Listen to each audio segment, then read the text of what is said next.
For this mental Prepisode, we're going to talk about determining what your triggers are personally, and how to avoid them, or just trying to avoid them. So one of the most important and largest tools you can have is knowing yourself by studying your own addiction. To get a good handle on this, you can learn about a powerful function of memory and reflex called conditioning.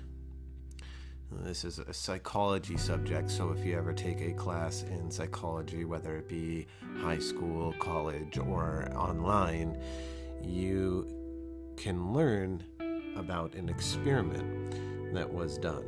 And the research that I want you to look into is Pavlov's discovery of conditioning. It's now considered to be called classical conditioning.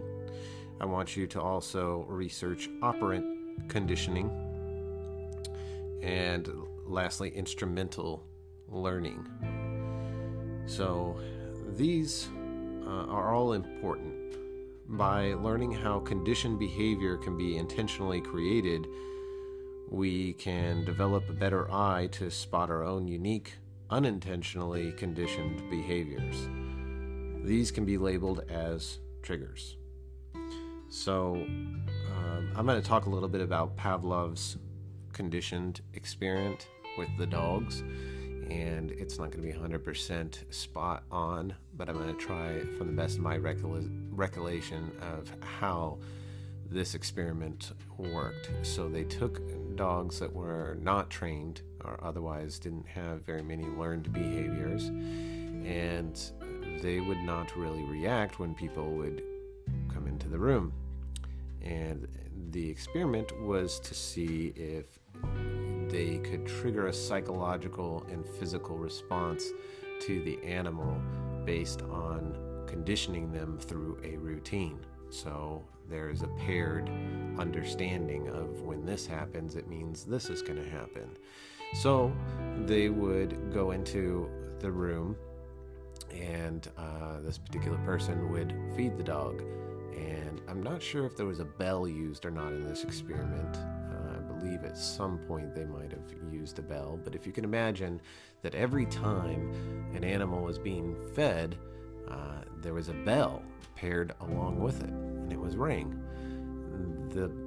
Eventually the animal would make a psychological pairing that anytime they heard that bell, it would surely mean that food was going to follow. And the experiment held true to that.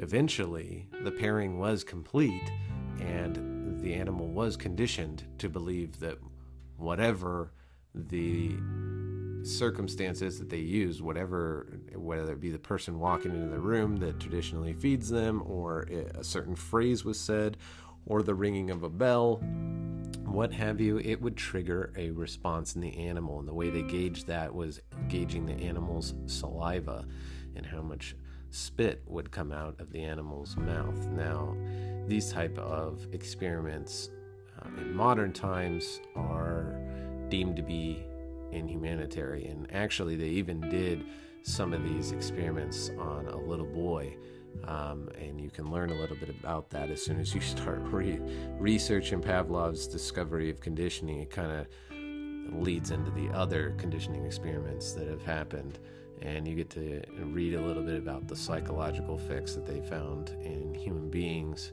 as well. But it definitely showcases and 100% proves that the conditioning of pairing two things together is in fact true, and that is a powerful thing to know, and you'll recognize that when we start going over this right here. So some common triggers among smokers are going to be there's a lot, but the most common, I would say, is probably stress. It's the most common culprit for the relapse of a smoker trying to quit, being unable to deal with stress. Be aware of things or situations which you've noticed yourself smoking to cope with the stress, and do your best to avoid them. You will have to learn how to endure stress without a pacifier. So leading up to your quit date, while you are doing this mental preparation, you should be keeping an eye on what things around you are triggering you and making you smoke. And it almost always is going to be paired with stress. So we have to learn with a different way to deal with stress. Maybe the best way to deal with stress is not do anything at all and wait it out. Because as time passes, things that are super intense in the moment dissipate and they become not as impactful and harsh and potent. So maybe time is the best way to deal with stress. Another common thing is seeing somebody smoke, whether it is a movie or a person in front of you. Watching someone smoke triggers an impulsive craving. You need to start keeping an eye on, well, if I'm hanging out with another smoker and they decide to light up a cigarette, that does not necessarily mean it's time for you to light up a cigarette as well. When you do that, you are pairing seeing somebody smoke with smoking itself. So in the afterlife of smoking, when you are past your time of being a smoker and you are a non-smoker, you do not want the psychological pairing of seeing someone smoke causing you to have a craving. So I would start reducing that as soon as you possibly can and keep an eye on that. And there are other triggers, but they really vary for individuals. Some people like to smoke in their car, and when they get in their car, that's what they like doing. Some people like to have it with their coffee. These you need to be aware of, and probably leading into your quit date, start pairing those particular situations with other things. And do that rather than go into cold turkey and eliminate all your pairings, your psychological pairings and your daily pairings all at once. That's going to be exceptionally challenging. Not saying it's impossible, but you may find it a little bit easier if you wash your car, get it detailed, get it super clean, and that way it doesn't smell like smoke. Hopefully they can remove the smell of the smoke and use that as your reasoning not to smoke in your car anymore. You want to keep it fresh, clean. That way other people that get in your car don't smell it. You don't have to smell it, because when you quit smoking, you're going to smell that. You're going to smell that bad. It's going to be a weird kind of turn off, turn on kind of smell, because it will make you want to smoke, but you will recognize it as being a foul smell. Strange, but that's not the way it works. I highly recommend cleaning your car and removing that pairing. The other strong one that I could throw out there is phone conversations. Yeah, take those phone calls without smoking. I know it's a challenge. That's a hard one to kick, because that's one of the things we go through. But if you have a long phone call, you may realize that you end up smoking more than you would have had you not had that phone call. So unpairing that can help you quite a bit in reducing your nicotine intake. So you need to find out what your craving alternatives may be. If you find yourself having a craving, how do you deal with that? And what ways can you pacify that? You've probably heard of the process of replacing one negative behavior with another negative behavior. Well, this is an opportunity to be preemptive and plan ahead to ensure you are transitioning from negative to positive, from unhealthy to healthy. It might not always be possible, though. So here are some examples of craving alternatives. Oral fixation, you can use straws, toothpicks, nothing at all, true cold turkey, just nothing. And you learn to adapt your day-to-day routine without having anything in your mouth. It's probably the best for your teeth, to be honest. But if you absolutely have to have an oral fixation, then, try one of those suggestions, or maybe come up with one of your own. For just standard cravings, you can try healthy snacks. Keep some baby carrots around you, some snap peas, veggies, and fruits. That's what I recommend, because you're going to get an appetite.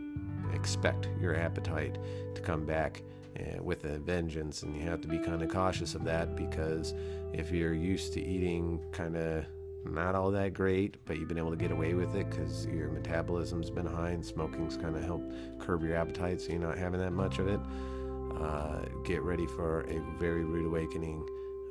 Those unhealthy eating habits can really bite you in the butt, because weight gain is very possible when you quit smoking. So a healthy transition there could help quite a bit with maintaining the other health aspects of your life. For restless and anxious feelings, and that will come, restlessness. You'll hear during the course of the 30 days, there was a period of time where I had a hard time sleeping. So stock up on melatonin. When you approach your quit date, you're probably going to need melatonin the first couple days, because for whatever reason, you will just not be able to go to sleep. Strange thing happened to me. I woke up the next day with barely any sleep, maybe 3 hours. Excuse me. And I felt more rested than I had in a long, long time. I don't know if that was nicotine leaving my system that made me feel more alert. I'm not sure what exactly was causing that, but I wish I could have gone to sleep at a normal time. So be smarter than me. Prepare, stock up on melatonin. That way you have it on hand if you need it. Going to work the next day, not having any sleep sucks. Baths or a shower, make them enjoyable. Make it a period where, I feel anxious, I need to go do something super relaxing. Cool. Clean your bathtub out. Get all that nasty funk out of your bathtub. Clean it to where it's nice. Half of you aren't taking baths because your bathtub is dirt nasty and you don't have your face anywhere close to the bottom of that thing because you're always taking showers and you don't know how funky that thing's gotten over the years. Hopefully it hasn't been years since you cleaned it. Get in your bathroom, clean that thing up. Maybe go and get some nice fragrance. We all grew up having bubble baths. There's no shame in still enjoying a nice bubble bath. Make that water hot and just chill out. Chill out if you're feeling those restless feelings.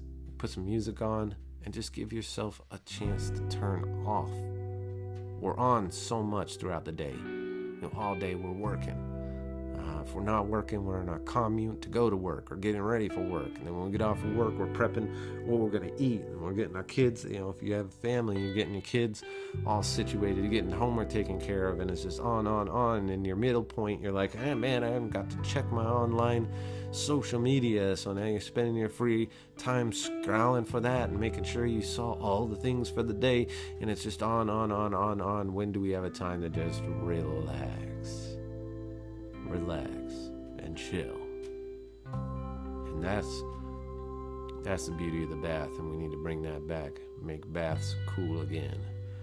They are not a feminine thing. Anybody that tells you that is missing out themselves on a very, very important, tranquil period in their day that they could be meditating or just cutting loose and turning the brain off for a little bit to chill out or warm up, depending on the temperature of the water. What else? Take naps. Naps are okay. Naps are great. If you have the opportunity to take a nap, take a nap. That'll help you get through a craving. You find yourself craving stuff, but you're a little bit fatigued, sleep it off. The first 30 days, I'd recommend that you try to go to bed a little earlier if you can. It will be great. You'll get more sleep. That's more time out of the day that your body is turned off, your mind's turned off, so it doesn't have power over you. Whereas when you're awake and conscious, that's when your mind starts turning on you and giving you all the excuses to jump right back into your addiction. So, yeah, I recommend sleeping at an early bedtime. We'll see you on the next mental Prepisode.